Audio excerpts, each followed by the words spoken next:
Holdsport, and this is bringing it all home now, is the leading specialist sports and outdoor goods retailer trading countrywide through the Sportsmans warehouse and outdoor warehouse brands. Yes. Remember that we held this one in the hot stocks portfolio and then we exited that position a while ago. It's also got the First Ascent and Cape Storm brands. It also recently bought another brand called Second Skin. It has a market cap of 2.5 billion rand, a PE ratio of 11.43 and a dividend yield, nice and healthy, 5.6%.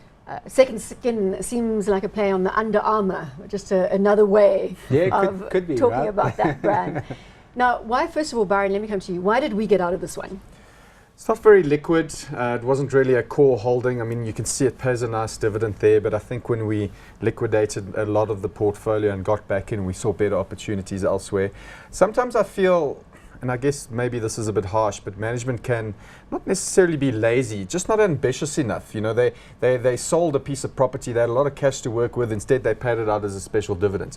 I would have liked them to have built this massive Sportsman's warehouse concept store with basketball courts and, you know, running tracks and make You want management to work hard for you, in other words. Maybe be a bit more exciting, even for something like take First Ascent and sponsor the Olympic team instead of, remember how shocking that kit was. Yeah. This is a South African brand that has good leverage throughout the country. They should be expanding on it. First Ascent is a great brand. All right, okay, have you got that off your chest now? Is there anything else that you want to say? No, that's it. Are you sure? All right, Devin, obviously quite an emotional outbreak from Byron on the Holdsport investment. Yeah.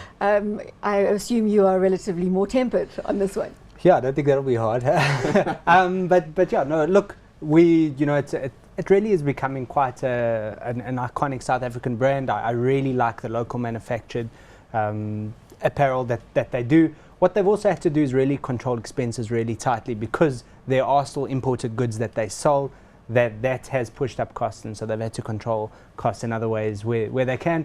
Yeah, looking at the company, you feel they could be more aggressive. You know, 1 new store rollout this year, 2 refurbs. Like, you really feel they could really be driving and we want sweating somebody those aggressive like assets Taste. a bit more. Yeah, look, There's maybe somewhere in between. Somewhere in between. Let's have a look at the share price graph.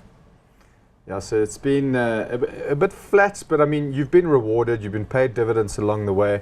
So, I mean, they've certainly done a good job here. To the same extent as the other stocks. No, I think that was more a global story. Or having said that, I mean, retail in general has had a shocking year. Yeah. And these guys have been very defensive. So, you know, that's a good sign. Having said that, I mean, sales are pretty flat at the moment, and the biggest impact on the change in earnings every year is their hedging policy. Correct. So it's quite hard to judge exactly, you know, what earnings are going to be each year. I take it we're not going to be going into Holdsport again anytime soon. No, I don't think so at this point. I think we've got a little bit of cash to work with. There are other opportunities. As you said, $6,000. Rand. 6,000 Rand. I know. I must stop reporting in both currencies. Hot or not? Holdsport. Yeah, my view is that we're probably bottoming out as the South African consumer. You know, any increase in disposable spending will benefit the company. Nice yield. I'm cautiously hot, yeah. And you are going to be not hot? No. I'm going to be hot. You're going to be hot again? Yeah, I'm going to be hot again. They sell all these goods. I don't really understand great cap that I'm wearing. So, all right. Yeah, I think you're getting paid a solid dividend while you wait and be patient with the management. So I'm going to be hot. We've got hot across the board from Byron again. We're